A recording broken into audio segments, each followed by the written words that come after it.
وسلام على عباده الذين اصطفى أما بعد فأعوذ بالله من الشيطان الرجيم بسم الله الرحمن الرحيم إن الله وملائكته يصلون على النبي يا أيها الذين آمنوا صلوا عليه وسلموا تسليما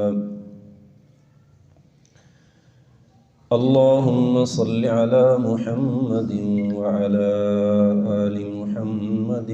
كما صليت على إبراهيم وعلى آل إبراهيم إنك حميد مجيد اللهم بارك على محمد وعلى آل محمد كما باركت على إبراهيم وعلى آل إبراهيم إنك حميد مجيد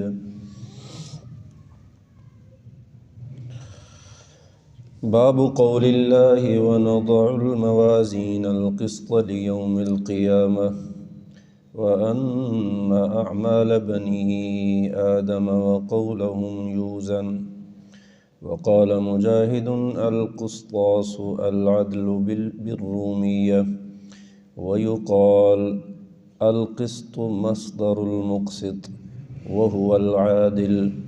وأما القاسط فهو الجائر وبالسند المتصل منا إلى الإمام البخاري رحمه الله تعالى قال حدثنا أحمد بن أشكاب قال حدثنا محمد بن فضيل عن عمارة بن القعقاع عن أبي زرعة عن أبي هريرة رضي الله تعالى عنه قال قال النبي صلى الله عليه وسلم كلمتان حبيبتان إلى الرحمن خفيفتان على اللسان ثقيلتان في الميزان سبحان الله وبحمده سبحان الله العظيم وصدق رسوله النبي الأمي الكريم اللهم صل على محمد وعلى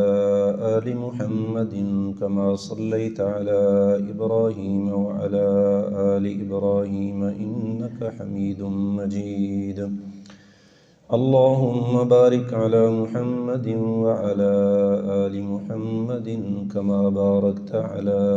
إبراهيم وعلى آل إبراهيم إنك حميد مجيد ربنا آتنا في الدنيا حسنة وفي الآخرة حسنة وقنا عذاب النار اللهم إنا نسألك علما نافعا ورزقا طيبا وعملا متقبلا رب اشرح لي صدري ويسر لي أمري واحلل عقدة من لساني يفقه قولي رب زدني علما سبحانك لا علم لنا إلا ما علمتنا إنك أنت العليم الحكيم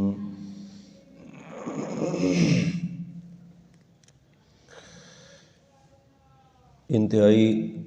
قابل احترام معزز اور مکرم سامعین، میرے نوجوان عزیزوں اور میرے بزرگ بھائیوں اور میری انتہائی قابل قدر، قابل احترام، قابل وقار عزیزات، طالبات اور ماؤں اور بہنوں، معزز خواتین اسلام،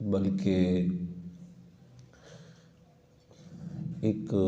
مدرسے دا تعلیمی نوعیت دا پروگرام ہے۔ اس طرح دا پروگرام عوامی سطح تے منعقد کرنا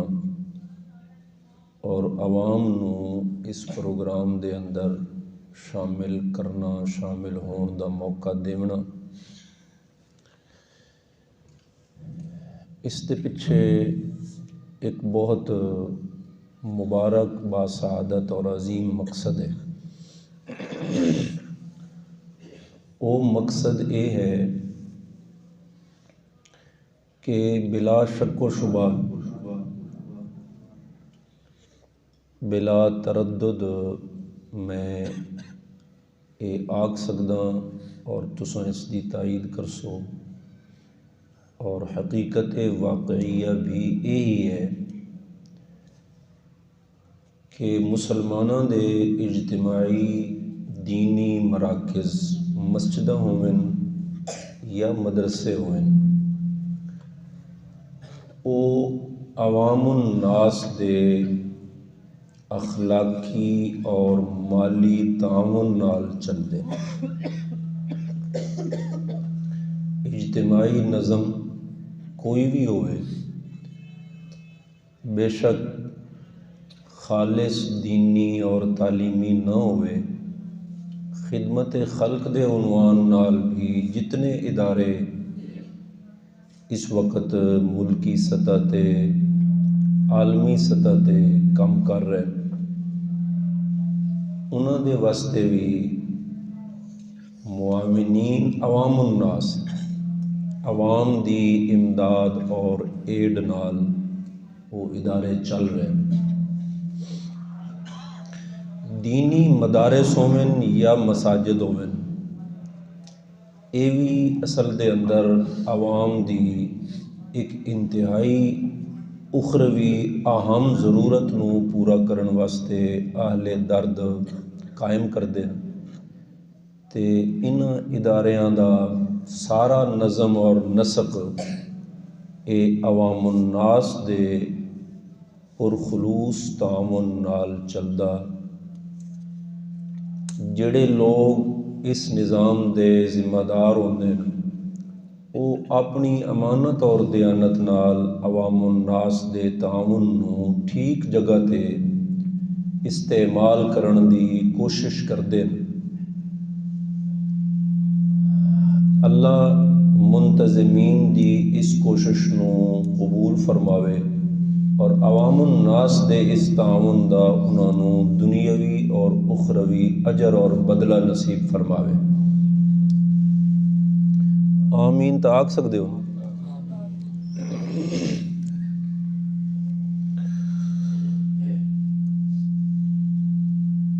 لیکن عام طور تے عوام نو نہیں پتہ ہوندا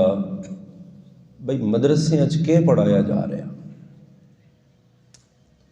مدارس دا مخالف طبقہ ہر دور وچ موجود رہا۔ مدینہ طیبہ دے اصحاب صفہ جڑے اس امت دے پہلے مدرسے دے طالب علم ہیں، او تے انہاں دے استاد محترم، مرشد اعظم، مدرس اعظم جناب سیدنا محمد مصطفیٰ صلی اللہ علیہ وسلم، انہاں دی بھی مخالفت ہوندی آئی۔ انہاں طالب علماں تے بھی انگلیاں اٹھ دیاں، اے ہن جن تے ہن جن تے ہن جن۔ اس واسطے عالمی سطح تے یا ملکی سطح تے مدارس دے جڑے مخالفین رہن یا موجود ہیں، لوگاں دے مدارس نال وابستہ نہ ہون دی وجہ تو ایک وابستگی تعاون دی، وہ تو میں پہلے عرض کر چکا ہوں بھئی تعاون تو بغیر مدارس سے مساجد دا نظام نہیں چلتا۔ ایک وابستگی ذاتی، خود دلچسپی لینا، نصاب چیک کرنا، کہ پڑھایا جا رہا، سننا، نظام نو خود ویکھنا، مانیٹرنگ کرنی، یہ وابستگی نہ ہون دی وجہ تو انہوں دے پروپیگنڈے دا لوگ شکار ہون لگ پے، کئی ہو بھی گئے۔ انہوں سمجھیا بھی اس پروپیگنڈے دی وجہ تو مدارس بند ہو ویسے، لیکن اتھو رب دا فیصلہ آئی بھی نہ مسجداں بند ہو سن نہ مدارس بند ہو سن۔ انہاں قیامت دے قرب تک جداں تائیں اللہ شر دا غلبہ نہیں نہ کرنا، یہ خیر دے مرکز قائم رہنے، پروپیگنڈے نال ختم۔ بلکہ میرا تجزیہ تو یہ ہے بھائی بہت ساری جگہ تے پروپیگنڈے دی وجہ تو لوگ منصف مزاج لوگ قریب آ کے مدارس نو ویکھن لگ پے، جس دے نتیجے دے اندر مدارس وچ طالب علماں دا طالبات دا رجحان پہلے نالوں ود گیا۔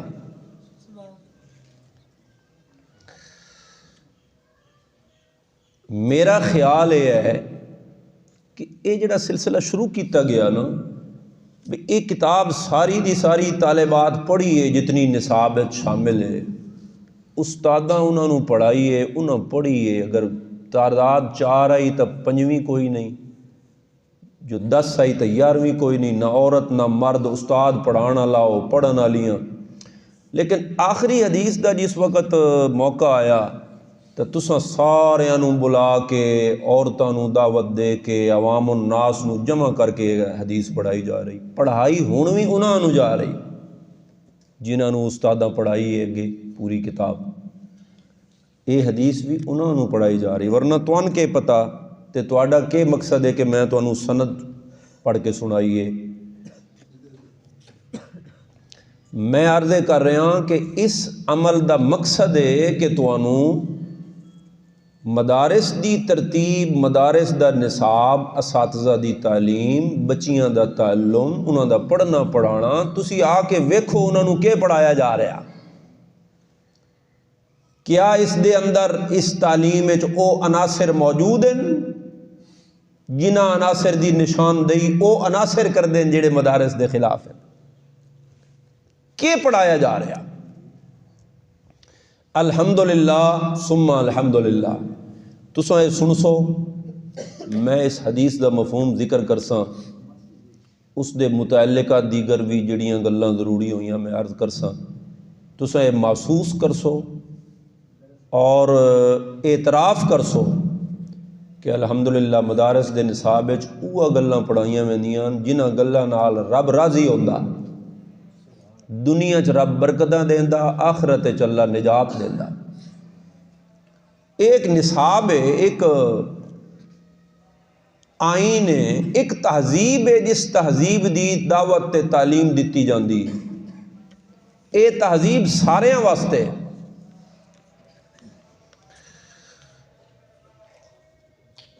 یہ گل میں کرنی بعد چاہیے لیکن ہن آ گئی ہونے۔ اگر کوئی تواڈے کولوں پوچھے کہ اسلامی تہذیب کیڑی چیز دا نام ہے، تساں جو آکھ دے ہو یورپی تہذیب، یہودی تہذیب، عیسائیاں دی تہذیب، دنیا چ دوسرے مذاہب دی تہذیب، وہ نقصان دے اور نوجواناں واسطے، نوجواناں دے اخلاق واسطے تباہی ہے، گھریلو نظام واسطے تباہی ہے، خاندانی سسٹم نو اس تہذیب نے تباہ کر کے رکھ دیتا۔ اساں تساں دور دے ڈھول پہ سن دے ہیں نا، جڑے لوگ انہاں چ رہ انہاں کول پوچھو کہ اتھے خاندانی نظام دی کی حالت ہوئی ہے، بڑے شوق نال اپنا ملک چھوڑ کے جڑے لوگ کسے بھی چلو مجبوری دی وجہ تو ہی انہاں ملکاں دے اندر جس وقت ہوندے نا منتقل، ابتداج تاں وہ بڑا فخر کر دیں بھائی بڑی جگہ تے پہنچ گیا، نہیں بڑی صفائی ہے، بڑا نظام ہے، قانون دی بڑی پابندی ہے، وقت دی بڑی قدر ہے، کوئی شک نہیں ہے، خوبیاں اے خوبیاں انہاں ملکاں دے اندر انہاں دے نظام وچ موجود ہیں، اور اے گل میں ذمہ داری تے فخر نال عرض کرساں کہ اے خوبیاں انہاں دے مذہب نہیں سکھائیاں، انہاں اسلام دیاں خوبیاں اسلام قبول نہ کر کے انہاں چوری کیتیاں۔ ساڈے کول جیڑا سرمایہ اساں بیکار سمجھ کے چھوڑے ہویا ہی نا، انہاں اس دے